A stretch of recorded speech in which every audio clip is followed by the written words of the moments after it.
ನಮಸ್ತೆ ವೀಕ್ಷಕರೇ, welcome to R cooking ಚಾನಲ್ಗೆ ಸ್ವಾಗತ. ಇವತ್ತಿನ ವಿಡಿಯೋದಲ್ಲಿ ನಾನು ಕೆಸುವಿನ ಗೆಡ್ಡೆ ಗೊಜ್ಜು ಹೇಗೆ ಮಾಡೋದು ಅಂತ ತಿಳಿಸಿಕೊಡ್ತಾ ಇದ್ದೀನಿ. ಮೊದಲಿಗೆ ಮಿಕ್ಸಿ ಜಾರಿಗೆ ಅರ್ಧ ಕಾಯಿ ಹೋಳನ್ನು ಹಾಕ್ಕೊಂಡಿದ್ದೀನಿ. 2 ಟೇಬಲ್ ಸ್ಪೂನ್ ಮನೆಯಲ್ಲೇ ಮಾಡಿದ ಖಾರದ ಪುಡಿಯನ್ನು ಹಾಕ್ತಾ ಇದ್ದೀನಿ. ಕೈ ಅಳತೆಯಲ್ಲಿ ಉಪ್ಪನ್ನು ಹಾಕ್ಕೊಳ್ತಿದ್ದೀನಿ. ನೀರು ಎಷ್ಟು ಬೇಕು ಅಂತ ನೋಡಿಕೊಂಡು ರುಬ್ಕೊಳ್ಳಿ. ಕೆಸುವಿನ ಗೆಡ್ಡೆ ಸಿಪ್ಪೆ ತೆಗೆದು ಸಣ್ಣಗೆ ಕಟ್ ಮಾಡ್ಕೊಳ್ತಾ ಇದ್ದೀನಿ.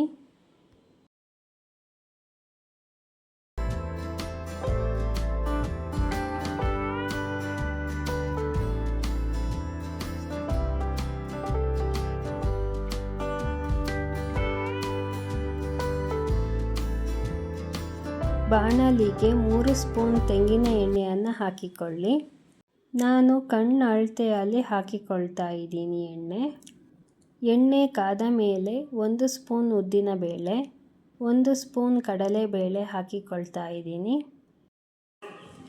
1 ಸ್ಪೂನ್ ಸಾಸಿವೆ, ಜೀರಿಗೆ 1 ಸ್ಪೂನು, ಒಣಮೆಣಸಿನ್ಕಾಯಿ 1, ಅರ್ಧ ಸ್ಪೂನ್ ಅರಿಶಿಣ ಹಾಕಿ ಹುರಿದುಕೊಳ್ತೀನಿ. ಕಡಲೆಬೇಳೆ ಸ್ವಲ್ಪ ಕೆಂಪು ಬರೋ ತನಕ ಹುರಿದುಕೊಳ್ಳಿ.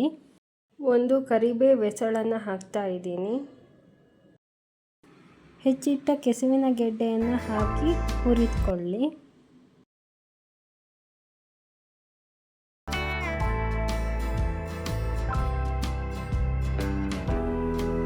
ಹೋಳಿಗೆ 1 ಸ್ಪೂನ್ ಉಪ್ಪು ಹಾಕಿ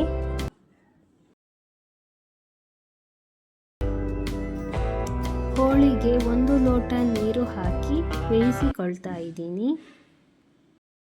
ಬೇಯುವುದಕ್ಕೆ 1/4 ಗಂಟೆ ಬೇಕಾಗುತ್ತೆ.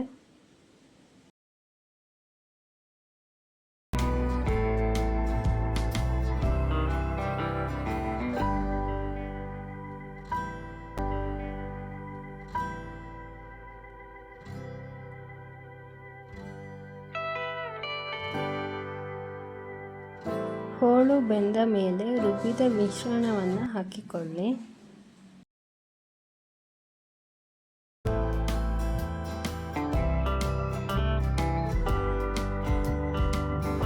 ಇದಕ್ಕೆ 1 ಲೋಟ ನೀರನ್ನು ಹಾಕ್ಕೊಳ್ಳಿ.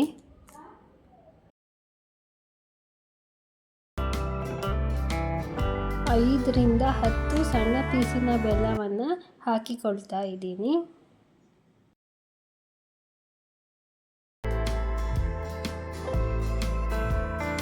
ನೆನೆಸಿಟ್ಟ ಹುಣಸೆ ರಸವನ್ನು ಹಾಕ್ತಾ ಇದ್ದೀನಿ.